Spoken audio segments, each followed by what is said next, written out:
இயேசுவை நம்புவேன், இயேசுவை.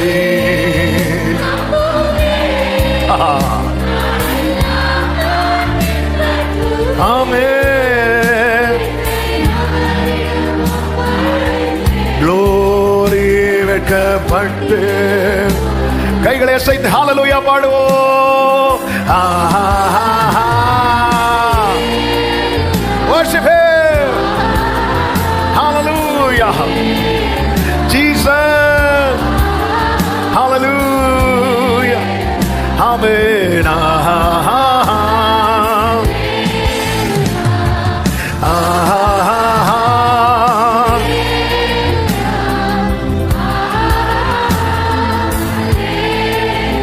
Amen. Hallelujah. நல்ல கைகளை தட்டி ஆண்டவருக்கு மகிமை முழு பலத்தோடு முழு பலத்தோடு.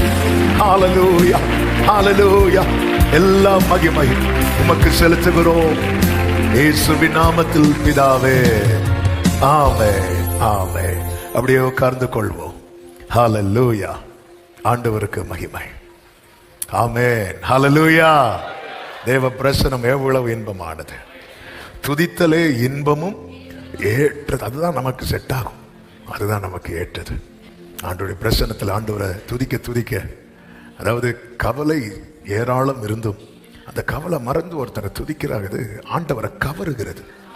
ஹல்லேலூயா. கவலை தீர்ந்த பிறகு துதிக்கிறதுன்னு ஒன்று இருக்கிறது. ஆனால் அவ்வளவு பிரச்சனை, வீட்டில் போனால் என்ன நடக்கும்னே தெரியாது. ஆனால் இங்கே வந்திருந்து நல்லவரே அப்படி சொல்லி துதிக்கும் போது அவ்வளவு அவர் பார்க்கிறார். இது அவரை கவருகிறது. பவுலும் சீலாவும் அவ்வளவு அடி வாங்கிட்டு துதிச்சுட்டு இருக்கிறாங்க. ஒரு டீமே அனுப்பிட்டார் ஆண்டவர். தூதர்களும் சேர்த்து ட்ரம் எல்லாம் அடிச்சு பாடிட்டு இருக்கிறாங்க. அஸ்திவாரமே ஹல்லேலூயா. கர்த்தர் நல்லவர். தேவனை உண்மையாய் மனப்பூர்வமாய் நீங்க ஆராதிக்கிறீங்கனாலே புரிஞ்சுக்கோங்க, நீங்க ஜெயிச்சுட்டே இருக்கிறீங்கன்னு அர்த்தம். ஹல்லேலூயா. கர்த்தர் உங்களை ஆசீர்வதிப்பாராக. கர்த்தருடைய நாமம் மகிமைப்படுவதாக. இன்னைக்கு பேசும்படிக்கு ஆண்டவர் ஒரு வார்த்தையை தந்திருக்கிறார். நல்ல தெரிந்த ஒரு வார்த்தை. சகரியா 9:9. சகரியா 9:9.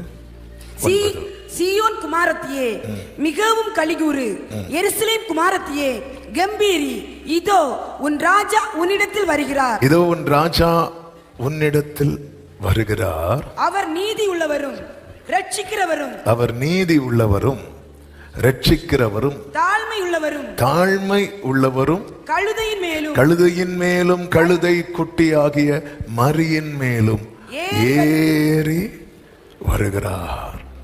பொதுவாக இந்த வசனம்னாலே நமக்கு குருத்தோலை தான் ஞாபகம் வரும். ஹல்லேலூயா. ஆமென். அந்த ஓலைக்கு இப்போ எங்கே போகிறது? ஆமென். இன்னைக்கு ஒரு வார்த்தையை, இன்னைக்கு உள்ள சர்மனே இயேசுவும் கழுதையும். டிரான்ஸ்லேட் பண்ணி சொல்லணும்னா இயேசுவும் நானும். ஆமென். சிலருக்கு சிரிப்பா வருது. யார் இந்த கழுதைன்னு விரும்புறீங்களா? பார்க்கணும்னு ஆசையா இருக்கா? போகும்போது வீட்டில் கண்ணாடியில் பாருங்க. ஆமென். இயேசுவும் கழுதையும், அல்லது இயேசுவும். டைட்டில் எழுதிட்டு இந்த கழுதைக்கு பிராக்கெட்ல என்ன போடணும் தெரியுமா? பாஸ்டரும் போடல, நானும் போட்டுக்க. இயேசுவும் நானும். ஹல்லேலூயா. ஆமென். இது ஒரு கழுதையை குறித்து சொல்லப்பட்டிருக்கிறது. ஆனா எந்த கழுதைன்னு ஒரு கழுதைக்கும் தெரியாது. ஆமென். எப்ராத்தா என்ன தினப்பட்ட பெத்லகேம் என்ன, அது பெத்லகேமுக்கு தெரியுது. ஆனா இது ஒரு கழுதை. ஆண்டவராகிய இயேசு கிறிஸ்து பூமியிலே பிறந்து வாழ்ந்து அவர் எருசலேமுக்கு சமீபமாய் போகிறார். எருசலேமுக்குள்ள போயிட்டாருன்னு எங்களை உள்ள போயிட்டார்னா அதுக்கப்புறம் இந்த வார்த்தை வந்து நிறைவேறுவதற்கு, ஏன்னா அடுத்து வேற வேற நிறைவேற வேண்டி நிறைய இருக்கிறது. வேதம் சொல்லுகிறது, மார்க்கு 11வது அதிகாரம் 1-2 வசனங்களில், அவர் எருசலேமுக்கு சமீபமாய் சேர்ந்து அப்படின்னு இருக்கு. ஒலிவ மலைக்கு அருகான பெத்பகே பெத்தானியா என்னும் ஊர்களுக்கு வந்த போது அவர் தம்முடைய சீஷர்கள் 2 பேரை நோக்கி, உங்களுக்கு எதிரே இருக்கிற கிராமத்துக்கு போங்கள், அதில் பிரவேசித்த உடனே அந்த என்ட்ரன்ஸ்லயே மனுஷர் ஒருவரும் ஒரு காலும் ஏறிராத ஒரு கழுதை குட்டி கட்டி இருக்க காண்பீர்கள். நீங்க அந்த தெருவுக்குள்ள என்ட்ராகும் போதே உங்க கண்ணுக்கு என்னதான் தெரியும் தெரியுமா? ஒரு கழுதை குட்டி கட்டி இருக்க காண்பீர்கள். அதை அவிழ்த்து கொண்டு வாருங்கள். யாராவது கேட்டா என்ன சொல்லுங்க? இது ஆண்டவருக்கு வேண்டும் என்று சொல்லுங்கள். அதன் பிறகு உள்ள சம்பவம் நமக்கு தெரியும். இதிலிருந்து ஒரு சில காரியங்களை நான் சொல்லும்படி விரும்புகிறேன். அறியாமை சில நேரங்களில் நம்மை கட்டி வைத்திருக்கும். நான் ஏன் கட்டப்பட்டிருக்கிறேன்னு கழுதைக்கும் தெரியாது, கழுதையை கட்டினவனுக்கும் தெரியாது. இந்த கழுதையை தான் கர்த்தர் என்ன செய்ய போகிறார்? பயன்படுத்த போகிறார் என்று. அந்த கழுதை குட்டிக்கு உண்மையிலே இயேசு யாருன்னு தெரியாது. அது மீது என்ன நடக்க போகுது என்பது தெரியாது. வாழ்க்கையின் அடுத்த கட்டத்தை அறியாமலேயே அது கட்டப்பட்டிருக்கிறது. இன்னைக்கு நம்முடைய அநேகருடைய வாழ்க்கையில் இருக்கிற கட்டுகளுக்கு பின்னாக இருக்கிற காரணம் என்ன அப்படின்னு பார்த்தீங்கன்னா அறியாமை தான். அது தெரியல. நம்மை குறித்த தேவ திட்டம் நமக்கு தெரியல. இந்த தீர்க்க தரிசன வார்த்தை ஏறக்குறைய 400 ஆண்டுகளுக்கு முன்னதாகவே உரைக்கப்பட்டது. இயேசு கிறிஸ்து இந்த பூமியில வருவதற்கு 400 ஆண்டுகளுக்கு முன்னதாகவே உரைக்கப்பட்ட தீர்க்க தரிசனம். இது தெளிவாய் உரைக்கப்பட்ட தீர்க்க தரிசனம். சீயோன் குமாரத்தி இதோ ஒரு ராஜா கழுதையின் மேலும் கழுதை குட்டியின் மேலும் அவர் வருகிறார் என்று சொல்லி தெளிவாய் உரைக்கப்பட்டது. ஆனால் அதே நேரத்தில் வருடங்கள் தாண்டும் போது இந்த வாக்குத்தத்தம் எல்லாருக்குமே மறந்து விட்டது. ஆமே, இதை கட்டி வைத்த இதுக்குன்னு ஒரு ஓனர் உண்டல்லவா, அவனுக்கும் தெரியாது, கட்டப்பட்ட கழுதைக்கும் தெரியாது. அந்த கழுதை கட்டப்பட்ட நிலையில் இருக்கும்போது வேறு பயன்படுத்தப்பட்ட கழுதைகள் அப்படியே போகும். கழுதைகள் பொதுவாக எதுக்கு பயன்படுத்தப்படும் தெரியுமா? சுமை சுமக்க பயன்படுத்தப்படும். அப்படி சுமை சுமந்து பயன்படுத்தப்பட்ட கழுதைகள் அப்படி போயிட்டே இருக்கும். அது மட்டுமல்ல, டிராவலுக்கும் யூஸ் பண்ணுவாங்க.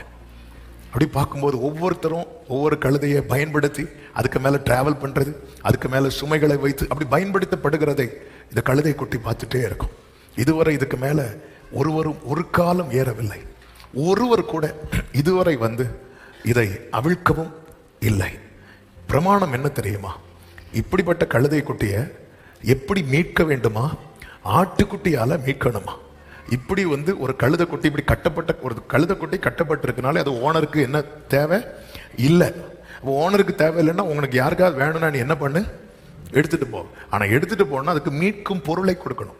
அந்த மீட்கும் பொருள் என்ன அப்படின்னா ஆட்டுக்குட்டி. இது பைபிள் பிரமாணம். யாத்திராகமம் 13:13 இருக்கிறது. கழுதையின் தலையீட்டை எல்லாம் ஒரு ஆட்டுக்குட்டியால் மீட்டுக் கொள்வாயாக, மீட்காவிட்டால் அதன் கழுத்தை என்ன செய்து விடு, முறித்து போடு என்று சொல்லப்பட்டிருக்கிறது. அப்ப யாருமே ஒரு ஆட்டுக்குட்டியை கொடுத்து இந்த கழுதை குட்டியை வாங்கணுமா? அதுக்கு பதிலாக இந்த கழுதை குட்டி கழுத்து என்ன பண்ணலாம், முறித்து போடலாம். இந்த ஓனருக்கு முறித்து போட மனசு இல்லாம என்ன பண்றான் அப்படின்னா கட்டி வைத்திருக்கிறான். நம்முடைய வாழ்க்கையில் அநேக கட்டுகளுக்கு பின்னாக என்ன இருக்கிறது அப்படின்னா ஒரு அறியாமை இருக்கிறது. அறியாமை இருக்கிறது. ஆமே, நல்ல கவனமா கேளுங்க. ஒரு ஆட்டுக்குட்டியை கொடுத்து இந்த கழுதை குட்டியை மீட்டுக் கொள்வதற்கு இந்த கழுதை குட்டி என்ன பண்ணிடலாம், முறித்து போடலாம். இந்த கட்டுக்குள்ள இருக்கிறது.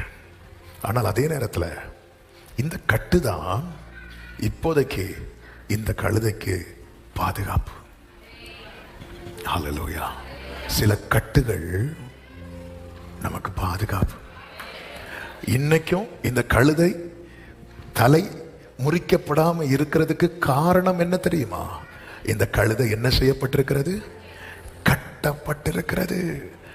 ஆமா, இன்னைக்கு சில வார்த்தைகளை தீர்க்க தரிசனமாய் டச், ஏன்னா நமக்கு இதெல்லாம் எக்ஸ்பிளைன் பண்ணா டைம் இருக்காது. ஆமா, அந்த பாயிண்ட்டை மட்டும் டச் பண்ணிட்டு நான் ஜெபிக்க விரும்புகிறேன். ஆமா, இன்னைக்கும் நீங்க நம்ம நிர்மூலமாகாமல் இருக்கிறதுக்கு காரணத்துல ஒரு காரணம் என்ன தெரியுமா? சில கட்டுகள். சில கட்டுகள். யோசேப்பு உயிரோடு இருக்க காரணமே என்ன தெரியுமா? கட்டு. கட்டு. ஆமா, இஸ்மவேலர் வந்து அவனை கை கால்களை கட்டி கொண்டு போகலன்னு வைங்கள, இந்த யோசேப்பு சகோதரர்கள் என்ன பண்ணிருப்பாங்க சொல்லுங்க? கண்டிப்பா கொண்டிருப்பாங்க. ஏன்னா வீட்டுக்கு போனா யோசேப்பு கண்டிப்பா அப்பா கிட்ட விஷயத்தை சொல்லிடுவான். அவனை குறித்த பிளானே கொல்லணும்.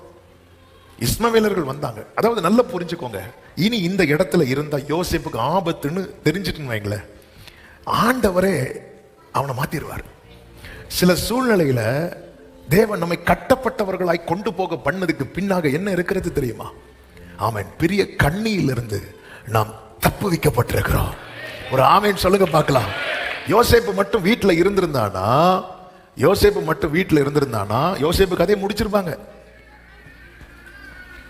இந்த கட்டுகளுக்காக ஸ்தோத்திரம். இந்த கழுதை குட்டி ஏன் கட்டப்பட்டிருக்கு? அதனாலதான் அது காக்கப்பட்டிருக்கிறது. கட்டுகள் அவிழ்க்கப்பட வேண்டும், உண்மைதான். ஆனால் உனக்கான நேரம் வர வர இனி கட்டப்பட்டிருப்பதுதான் உனக்கு சேஃப். ஹல்லேலூயா.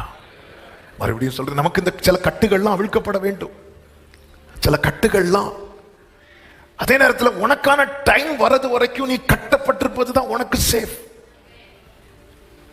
வேலைக்குள்ள இருக்கிற நோவா குடும்பத்துல யாராவது ஒரு ஆள் நினைச்சிருப்பாங்க, இப்படி அடைஞ்சு கிடக்கிறதுக்கு தண்ணி குடிச்சாவது செத்துருக்கலாம். இது அடைஞ்சு அடைஞ்சு மாறி மாறி எவ்வளவு நாள் தான். ஒரு பிரதர்கிட்ட சொன்னேன், பிரதர் லாக்டவுன் டைம்ல, பிரதர் லாக்டவுன் இப்போ வீட்டில் மனைவி பிள்ளைங்க எல்லாம் சந்தோஷமா இருக்கலாம. அவர் சொல்றாரு, எவ்வளவு நேரம் தான் பாஸ்டர் அந்த மூஞ்சியை பார்த்துட்டு இருக்கிறாங்க? எவ்வளவு நேரம் தான் மாறி மாறி பார்த்துட்டே இருக்கிறதுக்கு? இப்படி வருத்தப்படுற உள்ளங்களும் உண்டு. இதுக்கு கோவிடே பரவாயில்ல அப்படி சொல்றவங்களும் உண்டு. சில நேரத்தில் தேவன் நம்முடைய பாதுகாப்பே சில கட்டுல தான் இருக்கு. நம்முடைய பாதுகாப்பே ஹல்லேலூயா சில கட்டுல. இந்த கழுதை இதுவரை காக்கப்பட காரணமே என்ன அப்படின்னா அது கட்டப்பட்டிருந்தது. இந்த லேகியோன் பிடிச்ச வாலிபன் நேத்து இதை மெடிடேட் பண்ணும்போது எனக்கு இன்னொரு காரியம் வந்துச்சு. உண்மையிலே அவன் இயேசு கிட்ட வர காரணமே என்ன அப்படி தெரியுமா? அவனுக்குள்ள இருந்த கட்டு. அந்த பட்டணத்துல யாருமே யாருக்கிட்ட வரல, இயேசு கிட்ட வரல. வந்தவங்க என்ன தெரியுமா சொன்னாங்க? இயேசுவை பார்த்து, நீங்க போயிருங்க, நீங்க போயிருங்க. ஆனா ஒரு கட்டப்பட்டவன் சரியா ஜீசஸ் கிட்ட வந்துட்டான். யோசேப்பு வாழ்க்கை இவ்வளவு செழிப்பா இருக்க காரணம் என்ன தெரியுமா? அவனுக்கான சீசன் வரது வரைக்கும் அவன் கட்டப்பட்டிருந்தான். ஒருவேளை இந்த கழுதை மட்டும் கட்டப்படலன்னு வைங்கள, அது எங்கேயாவது ஊர் மேய்ஞ்சிட்டு இருந்திருக்கும், எங்கேயாவது போயிருந்திருக்கும். அதே இடத்துல நிக்குமா, நேசர் வருவார் என்ன தூக்கிட்டு போவாருன்னு. ஆமே, நமக்கே நம்பிக்கை வர மாட்டேங்குது. கழுதைக்கு வருமா? அதுக்கு தெரியாது, அது காத்திருக்கவில்லை. ஆனா அந்த கட்டு, அதை ஒருத்தர் காத்திருந்தா எப்படி இருப்பானோ அதே போல இந்த கழுதையை அந்த கட்டு வச்சுட்டேன். ஹல்லேலூயா. நம்ம எல்லாம் அப்படியே அங்கே இருந்து ரட்சகர் வர எதிர்பார்த்து காத்திருக்கிறோம். அப்படியெல்லாம் நம்ம காத்திருக்கல. ஆனா சில கட்டுகள் நம்ம என்ன செய்ய வைத்திருக்கிறது தெரியுமா? அப்படி ஒரு செட்டப்ல நம்மளை உட்கார வைத்திருக்கிறது. ஹல்லேலூயா. உன் மேல ஒரு தீர்க்க தரிசனம் இருக்குமானால் இன்று உன்னை சுத்தி இருக்கிற கட்டுகள் தான் உனக்கான பாதுகாப்பு. ஆமீன் சொல்லுங்க பார்க்கலாம். சகோதரர்கள் அவனை விற்று போட்டார்கள் யோசேப்பை. யோசேப்பு பார்க்கிறான், நான் மட்டும் அன்னைக்கு கட்டப்படலைன்னா இன்னைக்கு நான் இல்லை. அதனாலதான் யோசேப்பு சொன்னார், நீங்க எனக்கு தீமை செய்ய நினைச்சீங்க, ஆண்டவர் அதை எனக்கு நன்மையாய். சில கட்டுகளை தேவன் அனுமதிக்கும் போது புரிந்து கொள்ளுங்கள், அதுதான் பாதுகாப்பு. இந்த கழுதைக்கு பாதுகாப்பு எங்க இருந்து தெரியுமா? எந்த மனிதனிடத்திலிருந்தும் கிடைக்கல, ஒரு கயிறுல கிடைத்தது. ஒரு கட்டு. கட்டு ஏன் ஆண்டவர் என் வாழ்க்கையில் இந்த கட்டு அவிழ்க்கப்படாது? அவிழ்க்கப்படும். அவர் எல்லா கட்டுகளையும் அவிழ்க்கிறவர். அதே நேரத்தில் எப்ப அவிழ்க்கணுமோ அப்பதான் அவிழ்க்கணும். இந்த கட்டு நேத்து அவிழ்க்கப்பட்டிருந்தா இன்னைக்கு அந்த 2 சீஷர்கள் பார்க்கும்போது கழுதை இல்லை, கழுதை இல்லை. ஆண்டவருக்கு தெரியும், நீங்க போங்க, அது கட்டப்பட்டிருப்பதை காண்பீர்கள்.